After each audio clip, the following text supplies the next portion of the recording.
Looking at the infotainment system inside of the Kia Telluride.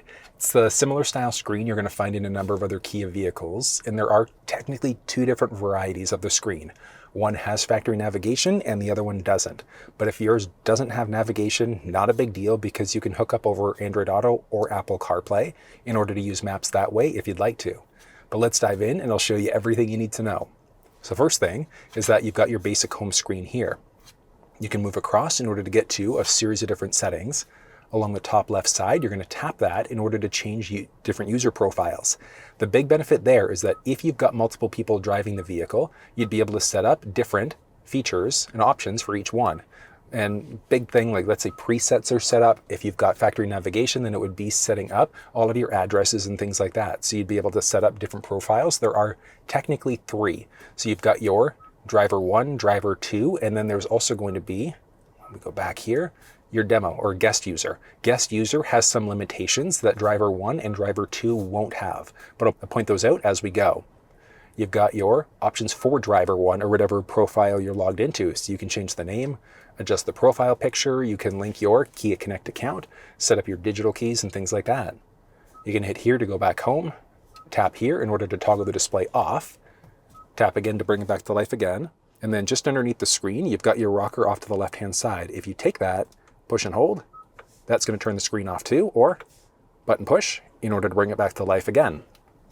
You can also take this and edit the home icons. So you can either tap there to do it, or push and hold any icon to enter that screen, then just push and hold again in order to adjust out the icon layout however you'd like to on either screen, and then reset it back to whatever the default layout is. There's also the option for a user manual, so all you're going to do is scan the QR code on your phone, and when you do, that's going to pull up the fully digital owner's manual. So if this video doesn't help out, you're getting weird messages inside of the cluster screen, etc., you'll be able to see all of your different information there. And then we've got date and time along the top, which you can tap in order to edit directly, and then if you're connected along the top right side. So let's dive in and I'll show you everything you need to know. Firstly, you've got your map here. So you've got your previous destinations. If you've frequently visited addresses, you can deactivate the pop-up. Let's go ahead and do that. And then you've got navigation here. You see this little arrow along the outside. If you tap that arrow, you've got full screen maps. Tap again to get into a little split screen, and you can move between different options there. You can go home, change up your heading view. You can mute out notifications if you want to. So here you can adjust the voice volume, sound effect volumes, things like that. Navigation priority, if you've got audio playing and then there's an upcoming turn, it's going to slightly lower the audio for you to hear that turn. You can zoom in and out this way. It's got full pinch to zoom capabilities too. You can go into an auto mode, so zooming in and out on the fly. And then if you start to drag around, you'll notice that you're essentially adding in an end destination. So you could then route out, you could add a stop, or you've got to save it. So add stop is if you've already got a route going, save location, nearby icons, or tap this little feller in order to get back to this screen. You can hit the menu icon here to save your location, turn the display off, or you can search for things. So GPS coordinates, latitude first, longitude second. You can go to different options there, point of interest icons. So we wanted to go to, nice and Canadian of me, at Tim Hortons. There we go, we've got a series of options available. Let's go to one a little bit further away. I'll show you why in a second here. So we go, and then we tap route. And let's just hit no to that for now. There we go. So we've got our destination. If there were different ways that you could get there, you could select alternative routes, but recommended makes sense. So you could start guidance, or you can add in an additional stop. So if you know you have to go to 2 or 3 different places or more, just add in additional stops. You can avoid things on the route. So did you want to avoid ferries, toll roads, HOV, carpool lanes, things like that? You can adjust that out and then just start guidance when you're ready. Then if you've got a head-up display inside of the ride, you'll have your turn-by-turn directions inside of the head-up display, and then inside of the cluster screen, you can also see your turn-by-turn directions there too. So it's just going to be a little arrow or bigger arrow there, and that's just adjusted using the up or down switch here. Which, I mean, not full mapping cluster, but that's still pretty useful at the same time. You can then easily cancel the route out. You can tap here to see your arrival time or how much time you have remaining. If your phone was connected, you could call them, or you could cancel the route, and route guidance has been canceled. Simple. If you hit search now, you can see the other addresses that you've saved, or search for, I should say. You can tap again in order to get back to that location. Then back home from there. Oh. Then the route guidance will start. Cancel route. There we go. And back home. But that's using navigation. There's also your navigation menu. So you can see nearby point of interest icons, any previous destinations that you've gone to, where you could then delete different options too. So select whatever options and delete. Good from a basic safety perspective. Hopping back, you can delete additional addresses or back. You can see Kia dealerships. If you had a route going, you could cancel it, look at the route overview. But these ones are interesting because you can set up a home address, work address, or favorites. And then if you were to tap the voice command prompt on the steering wheel, you'd be able to say navigate home, navigate to work, etc. And it's going to navigate to whatever addresses you have saved there. And that's the basics here.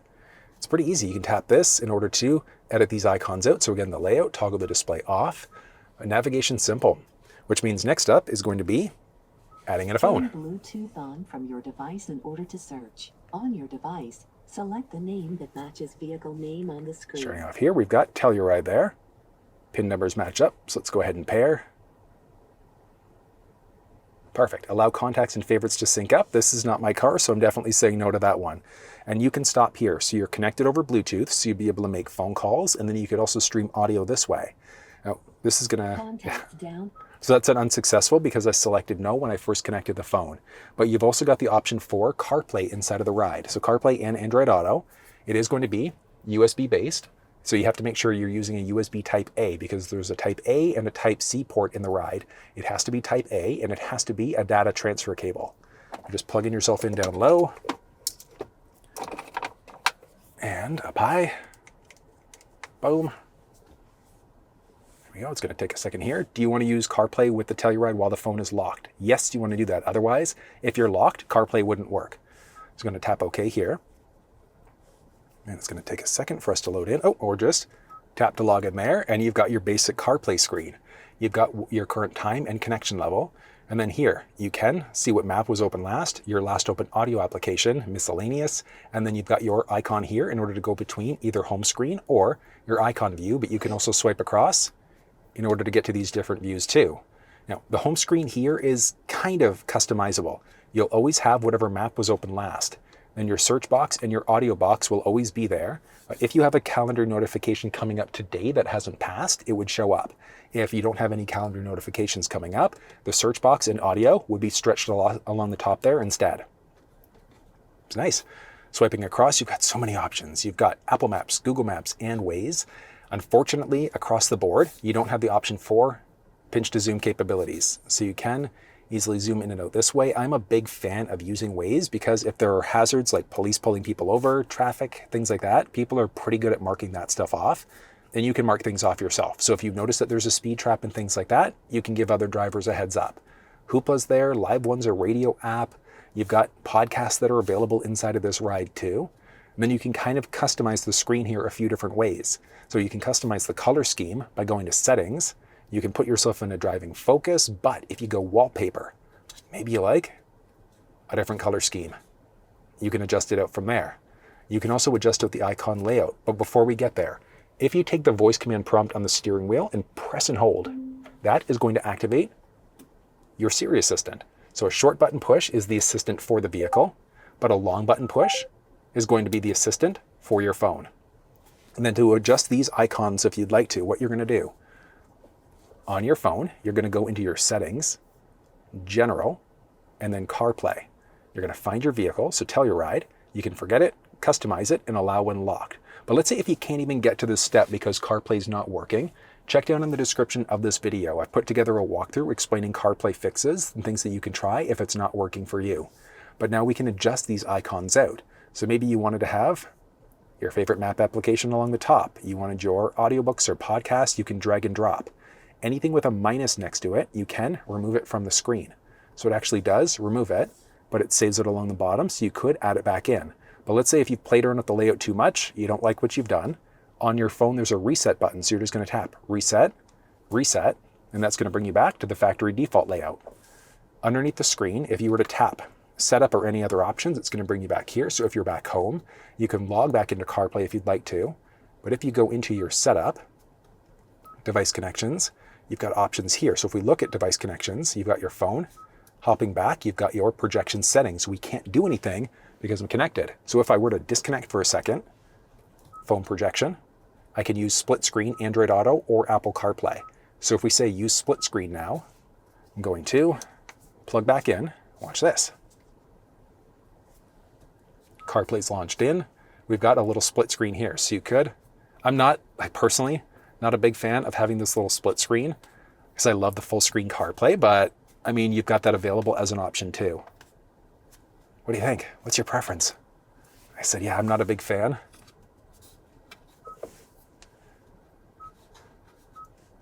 Of doing split screen, but you could enable or disable that, or completely disable CarPlay. So if you plug in, CarPlay would just never work, but that's how you set up an iPhone inside of the Telluride.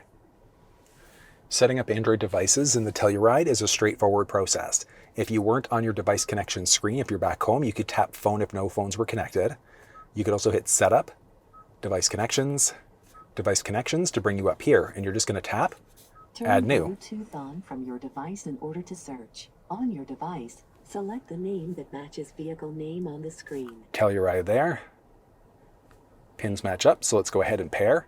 And you can stop here, so you can now make phone calls and then stream audio this way.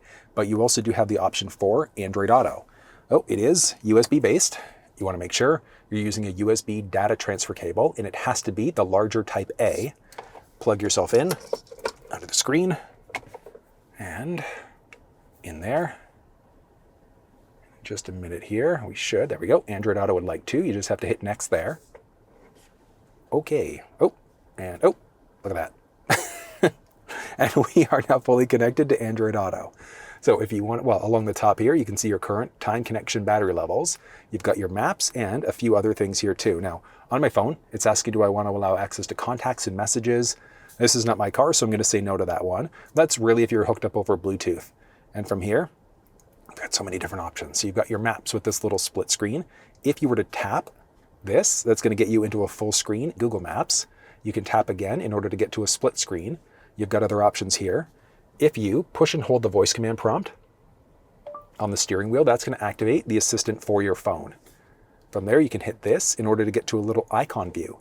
Now, let's say if you've got Waze installed on your Android device and it's not showing up, check down in the description for a little walkthrough on how to set it up. But you can also customize the layout of these icons. So on your phone, you're just going to search for Android Auto, go into Android Auto settings, and when you do, you've got a boatload of options, but we're looking for Customize Launcher. So when you go to Customize Launcher, you've got all of the icons there. So all you're going to do, just drag and drop in order to adjust these. Anything with a check mark next to it, you can add it or remove it from the screen, but this is not dynamic, so it's not going to update as you adjust. To update these icons, unplug, plug back in, and in a second here, when we launch back in, icons, the changes that we made have now come into effect. So it's pretty simple setting that up. And then to disconnect from Android Auto, just pull out.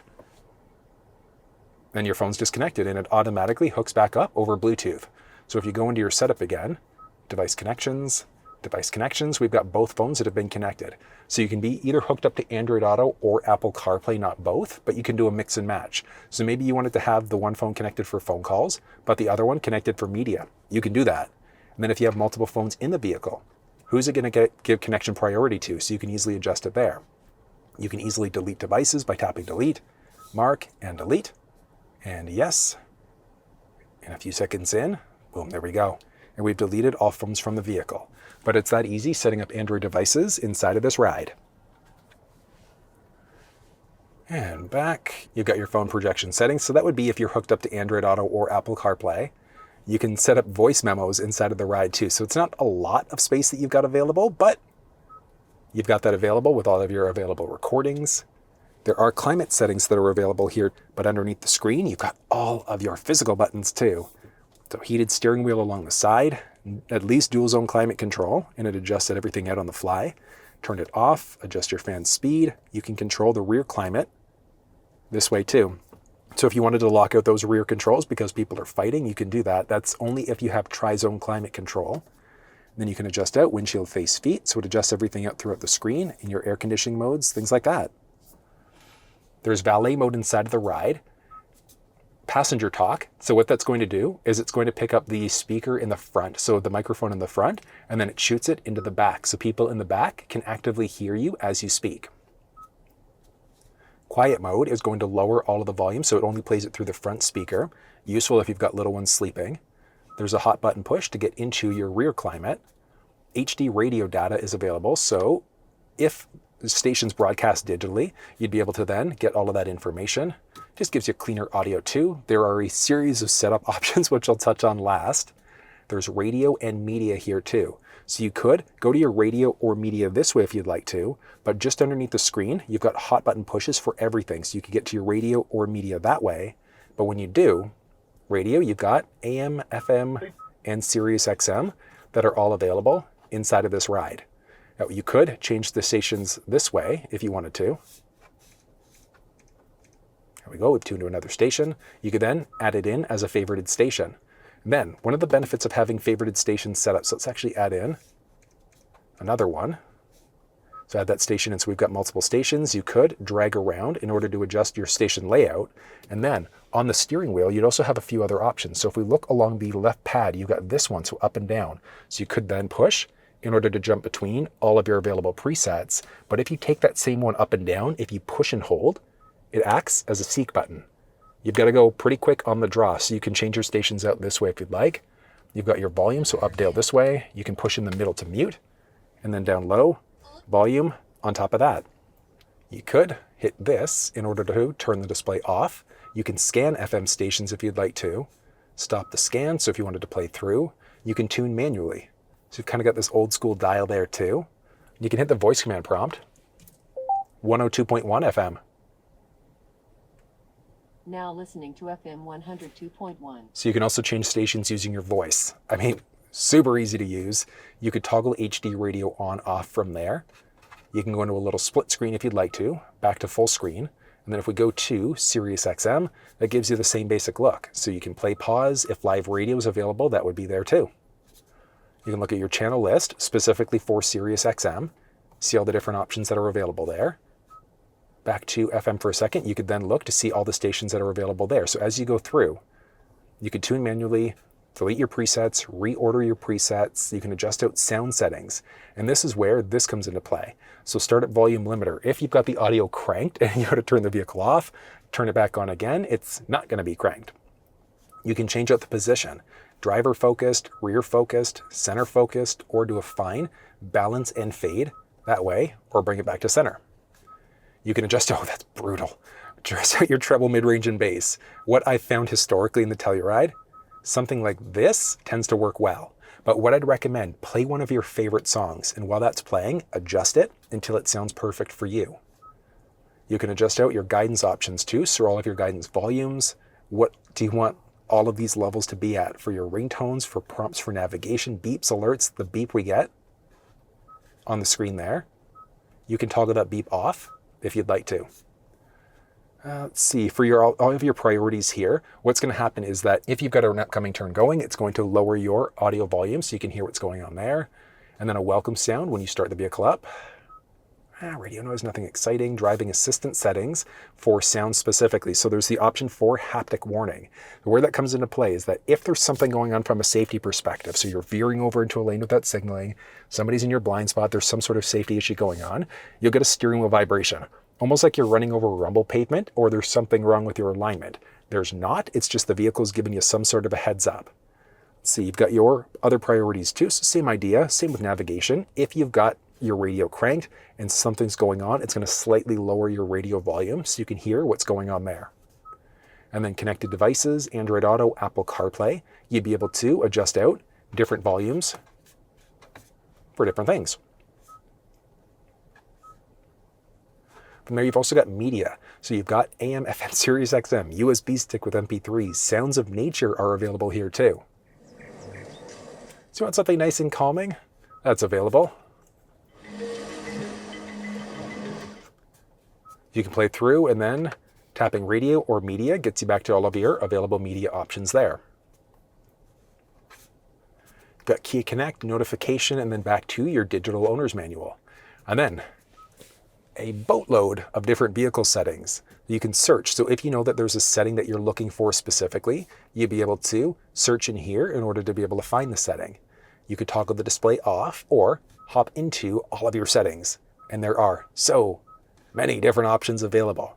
So let's go ahead and we'll start off on the driver assistance and driving convenience. So with driving convenience, you've got your smart cruise control. So you've only got the adaptive cruise control in this vehicle. So you set the speed at, let's say 80, car in front of you slows down, yours will brake. They change lanes, you change lanes, it's gonna pick you back up to your previously set speed. You can adjust out how fast or slow the vehicle responds. And then you've got 4 individual levels. So you can control it this way through the screen if you'd like to. You can also do it right through the steering wheel. So you can adjust out a few of these things, but on the steering wheel, the right pad, you can toggle the system on this way. It's not gonna work because I'm parked, but what that's gonna do, it's gonna set you at your current speed. You could then push up or down to increase, decrease, 1 kilometer, 1 mile per hour at a time, or push and hold up, or push and hold down in order to increase or decrease in larger increments. There's also a gap adjustment, so it's how close or far are you away from that vehicle that's in front of you. So it's the same option that you're finding inside of the infotainment system there. And then there's also going to be a lane center assist and a lane keeping system. So I want to thank a user for pointing this one out. So what you can do is toggle these systems on or off together. So if you push and hold, that is going to turn the lane keeping system on or off. And then just a light push is the lane follow assist. So the way that they work, the lane keep assist, if you start to veer over to another lane without signaling, nudges you back into your lane. With the lane follow assist, it's not self-driving, but it's going to keep you perfectly balanced in your lane as you go. It is a brilliant system as long as it recognizes the lane markings. When you've got the adaptive cruise and that lane follow assist system going together, it works incredibly well. Now, if you want a live demonstration of actually using the cruise control system, you'll find it down in the description of this video. And then you've got your lane change assist too. So if you're on a highway, cruise control going, you can hit the turn stalk to go left or right. It's going to check to see if there's anybody next to you and help you move into the other lane. Let's see, you've got speed limit warnings. I'm not a fan of getting warnings, but you can have it adjust your speed limit automatically. You can get a warning, or you can toggle it off completely. So you can see that your road sign, speed sign goes away. Then you can also do it based off of an offset. So are you okay with going over or under the speed limit? What kind of a warning do you want to get? So you can get a little steering wheel vibration, and then you've seen a few of these different safety settings. Driver attention warning. If you come down to a complete stop and the vehicle in front of you starts driving and you're not paying attention, you'll get a little message in the cluster screen telling you that that leading vehicle is driving away. Let's see, driving safety, parking priority, so forward safety. If you're going to get into potential collision, it can brake for you. Cross traffic, if there's somebody coming perpendicular, it can let you know of a potential collision. Blind spot view monitor is available here too in some trims. So if you hit the turn stalk to go left or right, you're going to be able to see your blind spot right inside of the cluster screen. I love that. Not many manufacturers have it, so having that feature I just think is so neat. Then there's also your blind spot safety. So if somebody enters the blind spot on either side of the vehicle, it's going to highlight there to let you know somebody's in that blind spot. Parking safety, you've got your camera settings, you've got your distance warnings, guidelines, and things like that. So when you go into reverse, you've got your guidelines here. So they're fixed versus dynamic guidelines, or it's all spin out view. So neat. I love that. Hold on. Such a neat feature. But yeah, do you want to get all of these different content showing up? Yay, nay. Your surround view monitor, so that's that 360 camera. Rear safety, cross traffic safety. So as you go to back up, if somebody's coming perpendicular, so from the right or the left side, it's going to let you know of a potential collision. You've got some driving safety features too. So again, we can see all of these settings. You can either dive into it from the list here, so visual, or through the list as we dive in to all of these options. So they're the exact same, set up slightly different. There is a head-up display available inside of the ride, and the head-up display is pretty neat. So you can toggle the display off completely if you'd like to, but as we go, you can adjust the display content. So what do you want actually showing up inside of that display? You could change the head-up display too. So do you want to adjust the height? You can move it up or down to make it easier for you to see if you'd like to. From there, you can adjust the brightness, which I always recommend keeping it as bright as it's going to go. You can select what content is there. So if you've got a route going, your turn-by-turn directions would show up. Your blind spot safety would be there. Do you want your media showing up inside of that display there too? So you can kind of customize that display if you've got it inside of your ride. You've got a series of different cluster options available here too. So you can adjust the brightness of the cluster screen easily that way. There's an available blue light filter, so it just makes it easier to see things later on at night. You can have it automatically come on or schedule when it comes on. Adjust your camera contents, which we've seen, but you've also got your cluster options. So you can select different looks. So do you want to link it to your drive mode? So down the middle here, as we move between different drive modes, it's going to change up the look of the cluster screen. But let's say if you love the fuel economy you get in the eco mode, but you love the look of the sport mode, you'd be able to lock it into any of these looks. So classic A, classic B, etc.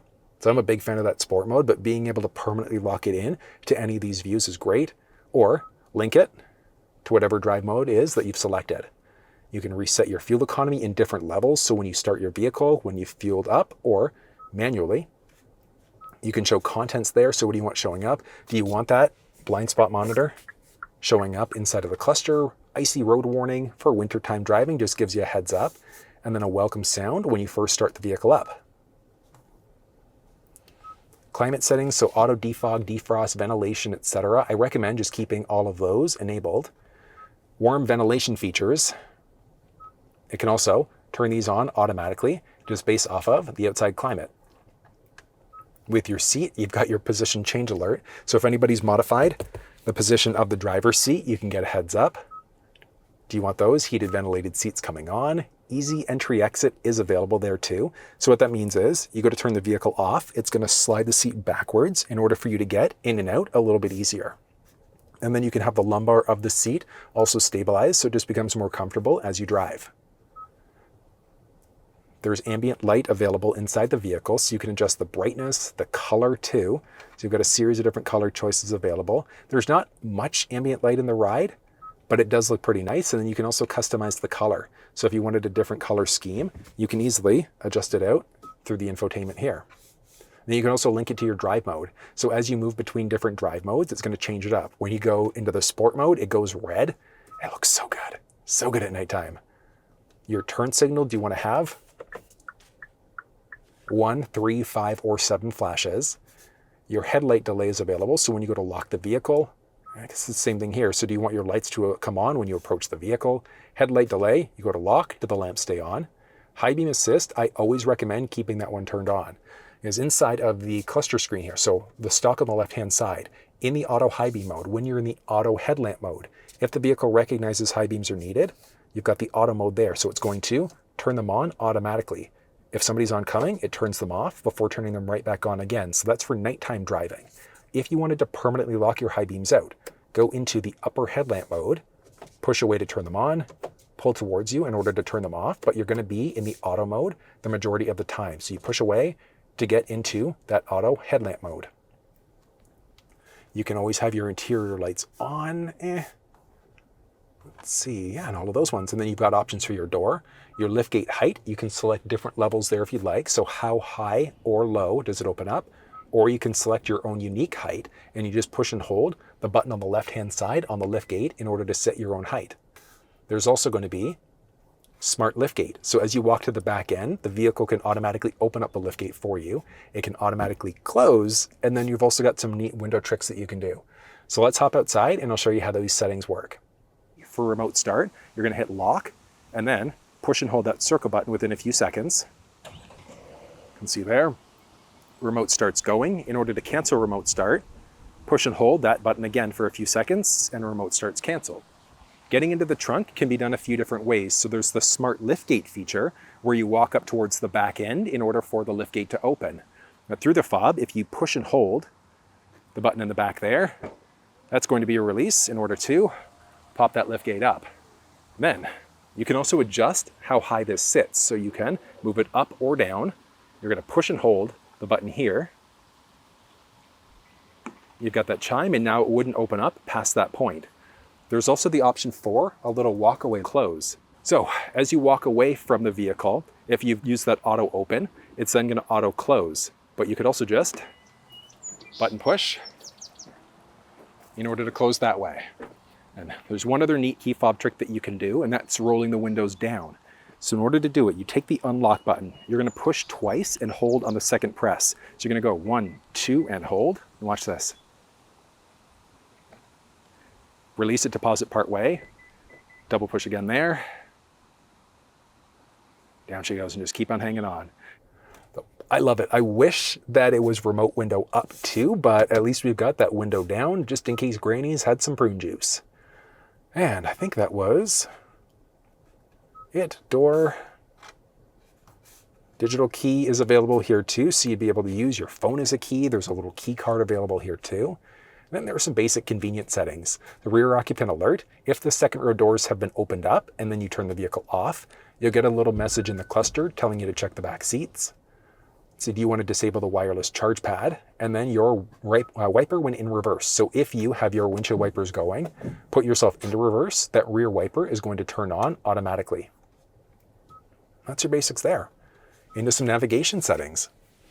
So with your nav settings, do you want to show your vehicle speed on the map? Do you want to show point of interest icons? You can show traffic colors, guidance options. Do you want to avoid different things on the route? So you'll notice that we saw these as we were looking at navigation. So again, a lot of these things are duplicated in different spots.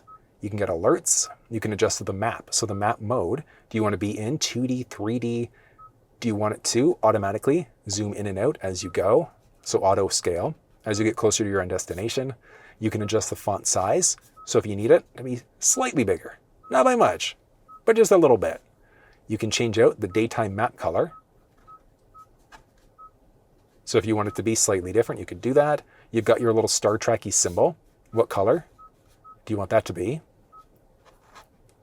And then some nav features. Do you want to auto recenter? Previous destinations is kind of neat because you can deselect this one and any address that you've gone to just wouldn't save.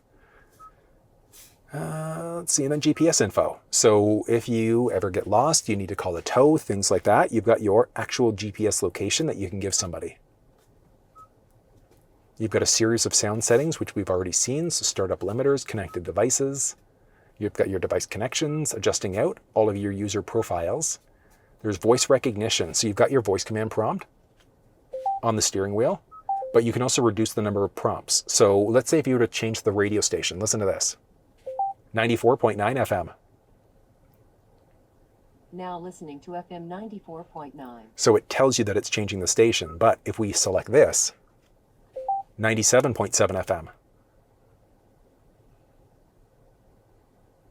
It just does it. So with the reduced prompts, it's not going to talk to you as much. So I'm a big fan of enabling that one. You can adjust some things with the screen. So you've got your classic theme. So again, for the cluster, you can adjust these out.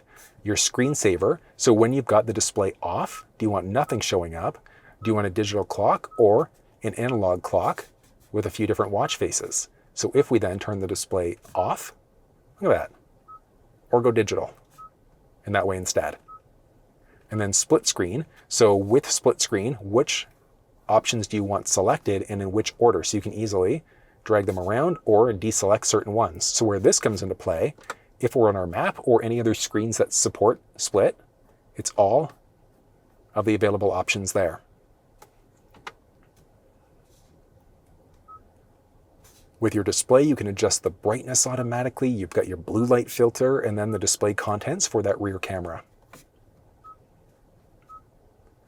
You've got a few unique buttons that are available inside of the ride. So you've got your custom navigation button underneath the screen. So this one here, what does it do? So you push that button. Do you want nothing to happen? Do you want it to turn the display off, go into your driver assistant settings, go to the home screen, etc.? Then you've got two on the steering wheel. So you've got your little star button there. What does that one do?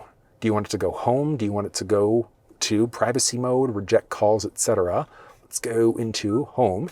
And then your mode button. So that's going to be the option of changing between all of your available sources. So if you only listen to FM, SiriusXM, and Sounds of Nature, you can select those options. And then when you push that mode button on the steering wheel, it's going to change it between all of the available sources that you've set up. You've got your steering wheel button here. So this little feller, when you go up or down, what do you want that to do? And then your volume tuning knob. So by default, volume tuning, but you can swap the position. So then this one would be the volume, this one would be tuning. So you can easily adjust that out there. Kia Connect is available, and then there are a series of general settings inside of the ride too. So you've got your basic software information you can update. There's some system information too, so you can see storage available, date and time. So you can dive into this or just tap the date and time to get to this same screen. You can deselect here if you wanted to manually adjust your date and time out. Just recommend the auto mode. Do you want to be in that 12 versus 24-hour mode? And then do you want to adjust for daylight savings time?